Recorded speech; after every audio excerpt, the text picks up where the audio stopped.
కాకినాడ జిల్లా పెద్దాపురం నియోజకవర్గానికి చెందిన వ్యక్తి పురుగుల మందు సేవించి అత్యంత తీవ్రమైన పరిస్థితిలో మెడికవర్ హాస్పిటల్ కు తరలించగా వైద్య నిపుణుల సమన్వయంతో జరిగిన వేగవంతమైన చికిత్స రోగి ప్రాణాలను రక్షించింది. శ్వాసలో ఇబ్బందులు, అధిక విష ప్రభావం, రక్తపోటు అసాధారణంగా పెరగడం వంటి అత్యంత ప్రమాదకర లక్షణాలతో వచ్చిన రోగిని వసంతకుమార్ నాయకత్వంలోని అత్యవసర విభాగ బృందం వెంటనే చికిత్స ప్రారంభించింది. అనంతరం ఐసీయూకు తరలించి క్రిటికల్ కేర్ నిపుణుల పర్యవేక్షణలో రోగి ఆరోగ్య పరిస్థితిని స్థిరపరిచారు. వెంటిలేటర్ సపోర్ట్ సహా అవసరమైన ఔషధాలు, నిరంతర పర్యవేక్షణ వల్ల రోగి క్రమంగా కోలుకోవడం ప్రారంభించాడని వైద్యులు తెలిపారు. మెడికవర్ సెంటర్ హెడ్ సుభాకర్ రావు మాట్లాడుతూ, ఇలాంటి అత్యవసర పరిస్థితుల్లో ఒక్క క్షణం ఆలస్యం కూడా ప్రాణాంతకమని, ప్రజలు విష పదార్థాల ప్రమాదాలపై అప్రమత్తంగా ఉండాలని సూచించారు.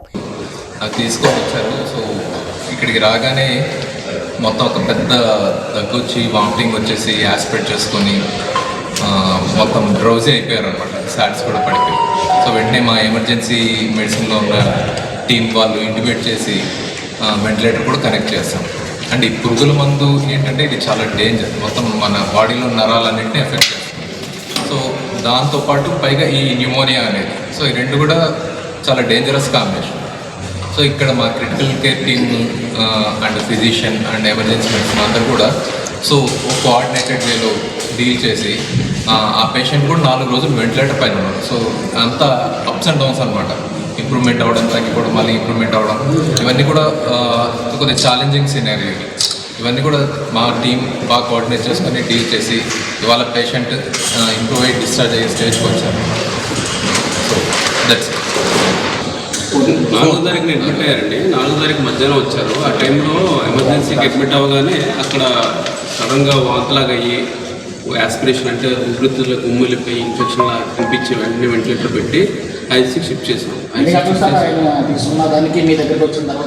వెంటనే వచ్చారండి. 9:30 కల్లా 10-11 కల్లా వచ్చేసారు. వెంటనే రెస్పాండ్ అయ్యి వెంటనే ఆయాసం పెరగగానే వెంటిలేటర్ పెట్టి ఐసీయూకి షిఫ్ట్ చేసాం. ఐసీయూలో ఆల్మోస్ట్ 4 రోజులు వెంటిలేటర్ మీద ఉన్నారు. 4 రోజులు వెంటిలేటర్ మీద 5వ రోజు వెంటిలేటర్ నుంచి తీసాం.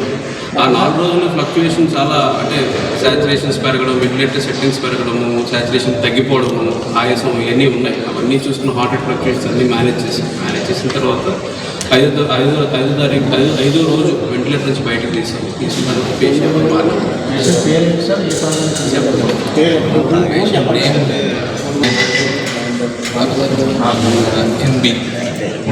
పేరు చెప్పండి. నేను ప్రైవేట్గా చేస్తాను. వితిన్ 1.5 to 2 అవర్స్లో వచ్చారు సార్.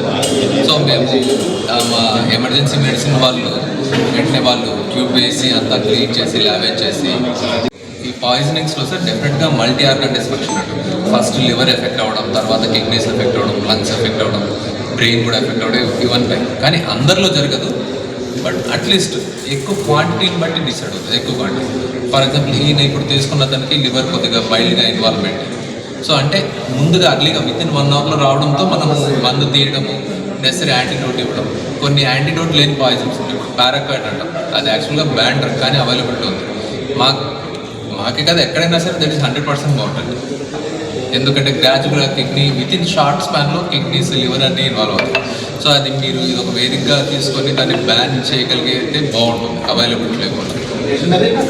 పారాక్వైట్ అంటాం, పారాక్వైట్ గడ్డి మందు అంటారు. అది లీవ్స్లో వేస్తే గడ్డి మందు, అది యాక్చువల్గా బ్యాన్ కానీ అందరికీ దొరుకుతుంది. వాళ్ళు చిన్న ఏవో ఇష్యూస్తో పెట్టి ఇష్యూస్తో అది తాగేస్తారు.